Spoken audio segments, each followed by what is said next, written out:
All right, so what is up, guys? So that is right. So we are going to start doing a little bit more shorts and TikToks and reels rather than doing long-term videos. Now we are going to continue to do long-term videos, but as the winter continues, the tech world is actually going to move a little bit slower. And so once spring hits, we're actually going to have a lot more tech content and things to cover on the channel. Obviously, guys, if you aren't linked with our TikTok, it is the same handle as all the others at EasyRamsdale, but this TikTok will be our main platform to post everything first, and then YouTube and Reels will come at a later date. Now, even if you don't want to say follow our TikTok, but you're followed our Instagram or YouTube, those will release later in the week. We do exclusive content on TikTok, and so yeah, definitely go check that out. Anyway, let's talk about it. So iPhone SE 4. So Apple is actually expected to be press releasing this week. So they're not actually going to hold an event, which actually kind of stinks because one, this SE 4 has been awaited for a long time, but two, it's just because it's not that big of an upgrade is what Apple thinks. Apple thinks that the iPhone 8 SE is fine enough for this generation, but nope, actually not true. So this SE4 will recap some of the things that we talked about in the last video up here, but just in case you guys want to watch that, yeah, click up there. So SE4, it's going to have a 48 megapixel one camera on the back. Basically, this is the same sensor that is actually found on the iPhone 15 and I believe the 16.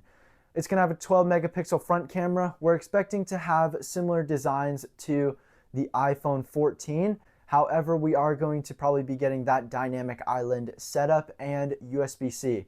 We aren't actually totally sure if this will be super fast Thunderbolt USB-C.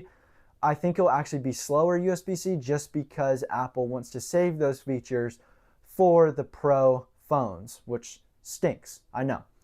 Anyway, we're going to be getting that A18 processor, which is actually really neat because that will actually allow for Apple Intelligence. And if you haven't seen that video about Apple Intelligence, definitely click up here. Apple Intelligence right now is kind of lame. It's not really doing that good as we've seen Galaxy AI and Google Gemini do, but I'm sure Apple is going to continue to work on it and it's going to continue to improve. So, how much will it cost? We have no idea because see, the screen is supposed to be a 6.1 inch OLED panel. Now, we aren't totally sure obviously about this price because see, Apple raised the price last year from $399 to $429 whenever they released the SE3. And so we could see maybe a $70 price increase from $429 to that $500 price range. Or maybe it'll go to, $475 or $450. Apple's normally the kind of people to make their products seem close in price to the next one. Because see, if you upgrade the RAM on the Max now, basically it's like, oh, if I upgrade it to this much, then basically I could just buy a MacBook Pro for that much. So Apple, that's kind of Apple's marketing strategy lately. And so we aren't totally sure about the price. I am suggesting around a $500 price range, which for a budget iPhone sounds pretty good, sounds pretty, decent.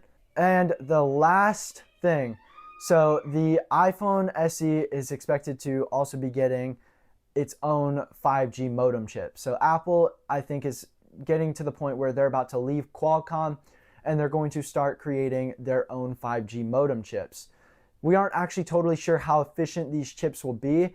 Judging from how efficient the M series chips were in the past, we think that these Apple modem chips will be much better and much more efficient because they're based off the iPhone ecosystem. The problem is that we actually aren't totally sure if it'll support the full millimeter bandwidth of 5G. Millimeter wave 5G is basically where you get the full 1 million megabits a second and then 500 megabit upload speed. Crazy speeds. 5G is actually really good. It's a really good advantage in technology, but we aren't actually totally sure how this chip will perform because obviously it's brand new and this iPhone SE4 will actually be the first phone to have this new chip. Now, if we look into the past from the iPhone SE3, it did have 5G, but it was not millimeter wave 5G. Apple was cutting costs and they said, we'll give you 5G, but it won't be that blazing fast 5G you find at airports. Anyways, if you guys enjoyed this video, definitely hit that thumbs up and that like button. Obviously, we'll do a longer term video whenever the phone actually drops, which will sometime will be next week. We think it will be around the February like 14th range, in that kind of Thursday and Friday area. And so we'll see about it. It's going to be press released, and I'll catch you guys in the next one. So yeah, peace.